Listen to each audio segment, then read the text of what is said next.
Hi guys, at eto nga na naman ako. Gagala na naman at mula from office ay dumiretso na nga akong bus papuntang Abu Dhabi.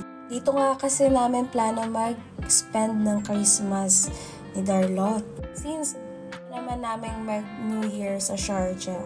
Kasama syempre ang aming mga kasama sa bahay, pati si tatay. Nang makarating nga ng Alwada Mall ay sinundo nga ako ni Darlot. Syempre medyo pagod at antok pa ako dahil sa biyahe. Kinaumagahan nga ay niyaya ko tong si Darlot pumunta ng ospital. Kasi nga naman inuubo at sinisipon. Uso kasi ngayon dito sa UAE. Gawa ng winter. Luckily, si Darlot ay may insurance naman sa kanyang company. Siya nga pala guys, kapag may insurance ka dito sa UAE, ay madali ka lang makakapagpa-check up sa mga ospital. Lalo na kapag accredited to ng iyong insurance. Libre na nga ang pagpapa-check up mo sa doktor, libre din ang gamot at laboratory. O diba, bongga? Masarap nga magkasakit kasi libre. Pero syempre, katawan mo ang puhunan mo dito sa ibang bansa, kaya hindi ka pwedeng magkasakit. Binabayaran lang namin dito ay yung copay. Minsan ay 20 to 30% lang naman ang copay insurance. So yun lang yung babayaran mo kung magkano lahat total ng bill mo sa hospital. So ayun nga, papunta na kami ng pharmacy at binigay na namin tong claim form. Kapag na-approve na yung insurance, gamot at ibibigay na sa amin ang libreng gamot. After that, umuwi nga kami at kumain at nag-decide na kaming gumala. Bus card palang pangalan dito sa Abu Dhabi ay Hafilat. Kagaya to ng Noll card sa Dubai at Al Sayer naman sa Sharjah City. Bali ganito pala guys ang public transportation ng UAE. Bali low-loadan mo lang siya at magdededuct na siya every tap mo sa pagsakay at pagbaba mo. Hindi pwedeng hindi mag-tap kapag sasakay at bababa sa bus kasi magkakaroon ka ng fines. Sa Abu Dhabi ay 200. Sa Dubai ay 400, hindi ko alam sa Sharjah. So ayun nga, magtatap ako dahil bababa na kami at nakarating na kami ng Marina Mall. Grabe, super ganda ng langit today at nakaka-inlove ang langit.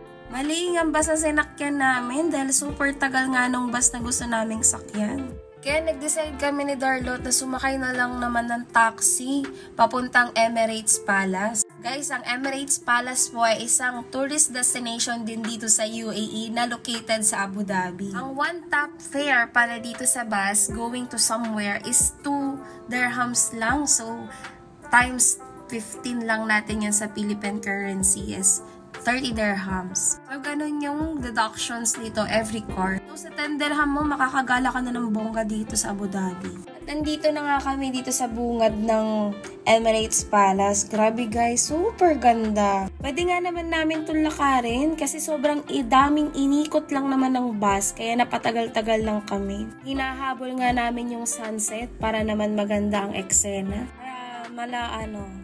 Basta yun na yun. So ayun nga, nagulat ako, nagtaka ako. Sabi ko kay Darlie, bakit naman pinasok tayo sa pagkaloob-looban para naman tayo maharlika nito? Sabi niya ganun daw talaga kapag naghahati dito sa Emirates Palace. Doon daw mismo nilalapak, diba? Feeling princess. Guys, pagpasok ko nga pala ng Emirates Palace, ang ganda ng chandelier dun sa kisame. Then, yung mga halaman dyan is totoo. Hindi po siya fake and display lang. Totoong halaman siya na dinidisplay. At kahit nga nasa UAE kami, ay damang-dama namin yung pagkakaroon ng Christmas. Although not the spirit same like Philippines, pero kitang-kita nyo naman kung paano makikooperate ang UAE. Mag-celebrate ng Christmas para sa mga Christians. Although nasa Muslim country kami, they still have some efforts to put para lang maramdaman namin yung Christmas. Nakatuwa nga yung Christmas tree dito sa Emirates Palace. Sobrang laki. At meron pa ngang nangangaroling, charot. Meron pa ngang mga dito, artist na mga violin. Tama ba ako? So ayun guys, ito lang naman yung pwedeng libutin sa loob ng Emirates Palace. Yung loob at labas lang. Yung pinakaloob kasi, hindi na pwedeng pasukin. Yun na mismo ang pinaka-palasyo dito sa Abu Dhabi. Grabe guys, actually galing na kami sa loob. Lumabas muna kami ni Darlie, sabi ko labas tayo kasi super ganda ng sunset today and gusto kong makita yung labas ng Emirates Palace. So ang ginawa namin, lumabas muna kami. Sabi ko sa kanya maglakad siya. Hindi ko alam bakit ang weird niya maglakad dyan. Di porket alam niya binividyohan ko siya. So, ayun, bumaba muna kami. Pagbaba nga namin, madami-dami rin naman ang taong naggagala ngayon. Since holiday din naman kasi, At kadalasan nga, makikita mo dito ay mga Indians and mga Filipino. It looks like ibang bansa nga naman, aside from nasa UAE ka. Parang feeling ko nasa Europe country ka dahil sa structure ng Emirates Palace. Ganon. Sabi nga ni Darlie, medyo kakaunti pa nga ngayon ng tao. At yung mga fountain pa na eksena dito, ito yung mga fountain na nakikita ko lang sa mga K-drama. Diba? Ang ganda. Yan pala yung labas guys ng Emirates Palace. Tapos ayan yung sunset, o diba? Naalala ko yung mga video na tumatakbo sila doon sa mga fountain. Eme-eme. Dito pala yun. So I didn't expect na ganito kaganda ang Emirates Palace. Sarado pa kasi yung puno ng dates. Maganda sana kung bukas yan. Usually guys, palang makikita nyo dito ang mga tourists is mga Russians. Aside from Indians and Filipinos na naggagala, kadalasan makikita mo ay mga Russians. Mas marami kasing turista dito kadalasan ng mga Russians at mga Europeans. Siyempre, hindi pwedeng hindi kami magpipipicture. Ang ganda-ganda nga naman dito. Instagrammable. Char. Sabi ko nga sa kanya, tayo siya dun sa gitna, tapos pipicturean ko siya. O, diba game na game? Nung sinabi ko nga sa kanya na video yon, ayon, umalis. Sabi ko, Darlot, dun tayo. Ang ganda-ganda dun. Parang, Romeo, Sydney. Ano daw? Ang ganda ng sunset dito guys, grabe. Tapos yung buwan, parang kitang-kita mo siya. Char. Ayan pala yung view na nakikita mula dun sa taas. O, diba? Nakakamish-marish. After nga namin dito sa Emirates Palace, balak namin pumunta sa Marina Mall since yun naman talaga ang gusto ko din puntahan. Nabanggit at napakita lang sa akin to ni Darling Emirates Palace kasi alam niyang gusto ko yung mga magagandang view. Nilikan nga namin ang loob kasi nga inuna namin ang labas. So guys, eto pala yung mga decorations nila for Christmas. Guys, totoong halaman po yan. Hindi, kalimutan ko lang anong tawag sa halaman na yan. Pero yan po yung halaman na pang Christmas lang. May mga ganito. Story of our fun. Guys, real pearl siya na nakalagay dyan sa pamaypay. O, diba? Sana all my story.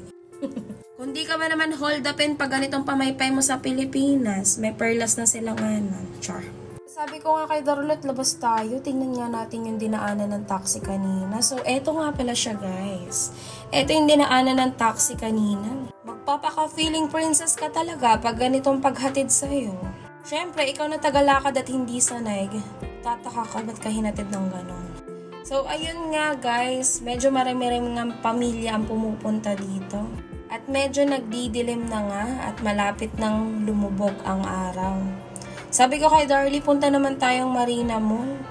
Grabe guys, at the meantime, akala ko talaga para kaming nasa ibang bansa. Parang Europe country ba ang scenery? Ganon. So ayun nga, naglakad kami palabas ng Emirates Palace. As good naman... Sorry guys, nabulol ako. Akala ko nga magpo-propose na ang buwiset. Wala lang, papansin lang. Nga naming damdamin yung hangin dito sa nilalakaran sa mini garden nila. Sabi ko sa kanya, maglakad siya na parang nasa Instagram. O, diba? Ito na rin nahawin mo. Diba? Ang ganda na nilalakaran dito. Exit na nga kami nito guys at pinaplano na namin pumunta ng Marina Mall. Habang naglalakad nga kami, may tumawag nga kay Darlie at kailangan nga namin bumalik ng ospital. Gusto ko pa nga sanang magstay dito a little longer, kaso lang nga ay kailangan na namin bumalik ng ospital. Ito nga pala yung pinakalabas ng Emirates Palace guys. O, diba? Bongga. Nakaka-mesmerize yung labas nila. So, akalain mong simple lang, pero napakaganda rin pala kapag gabi. So, ayun nga, nag-aantay nga kami ng bus at medyo naglakad-lakad muna kami. Ito pala guys, yung kabilang side ng Emirates Palace. Kung titignan nyo, akala nyo maliit lang yan, pero guys, super laki at super lawak na nilalakaran sa loob niyan. Pagsakay nga namin ng bus, papuntang Marina Mall. Kami lang ang tao sa bus mula Emirates Palace. Hanggang saan layo na nang inikot nitong bus na to. Nakating kami ng Marina Mall at kumain muna. Tapos ayun, pumunta na kami ulit ng ospital kasi kailangan nga daw si Darlie sa emergency room. Medyo hindi nga kami natawa at medyo naiiyak nga kami dalawa dito. Kasi bakit nga naman Paskong Pasko ay nandito kami. Sabi ko na lang sa kanya, okay lang yan, ang importante gumaling ka. Pasyente ko naiinis dahil cartoon sa pinanonood. Ayaw nyo nga kainin to at wala naman akong choice, hindi ko naman alam kung paano bumalik sa kanila. hanggang sa na-discharge na siya. And kami ng 24 ng December sa ospital kasi kailangan niya. And ayun, nung palabas na siya, tawa ko ng tawa dito kasi yan ay takot sa karayo. First time niya kasing maturo ka ng ganyan at takot na takot siya. Medyo natatawa nga ako sa kanya dito. Akala mo hindi lalaki. Sabagay, masakit nga naman malagyan ng swero. Hindi ko alam bakit ganito yung reaction niya. Hindi ko alam kung gusto niya pa tong i-upload ko to. Pero I wanna share with you guys our experience last Christmas. So, aantayin na nga lang namin yung gamot at pagtanggal nito, ibibigay na ni Kuyang nurse yung mga gamot na kailangan ni Darlie. Kinakapunan nga bago ako umuwi ng Sharjah. Dumaan muna kami sa Abu Dhabi Corniche. Naglakad-lakad muna kami kasi sabi ko dapat makalanghap kami ng fresh air. Makapag-relax man lang. Gusto ko pa sana magstay dito sa Abu Dhabi. Kaso lang nga may naiwan nga akong trabaho sa Sharjah. At kailangan ko nga ulit bumiyahe mula Abu Dhabi papuntang Sharjah. 2 hours kasi guys ang biyahe mula Sharjah to Abu Dhabi. Kahit nga gusto naming magstay pa together, hindi nga pwede at may mga trabaho pa kami. So ayun, paghatid nila sa akin ni Saynard sa bus stop, medyo iyak-iyak ka naman lola mo. So ayun lang po, thank you so much guys. Bye!